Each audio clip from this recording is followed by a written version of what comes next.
ఇది మనకు ప్రధానంగా ఇంతకుముందు వరంగల్ జిల్లా, పాత వరంగల్ జిల్లాలో ఉండేది.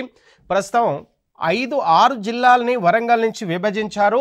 అందులో మహబూబాబాద్, వరంగల్, ములుగు ఈ 3 జిల్లాల మధ్య ఏర్పడి ఉన్నటువంటి అభయారణ్యమే పాకాల్ అభయారణ్యం. ఈ 3 జిల్లాల్లో ఉంది. దీని మొత్తం విస్తీర్ణం పాకాల్ 865 చదరపు కిలోమీటర్ల విస్తీర్ణాన్ని ఇది కలిగి ఉంది.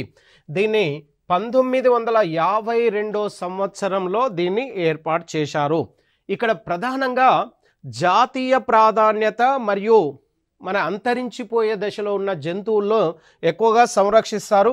ప్రధానంగా చిరుత, సాంబార్ వంటి వాటిని, అలాగే రెండిటితో పాటు కృష్ణ జింక, అడవి పందిని కూడా ఇక్కడ సంరక్షిస్తారు.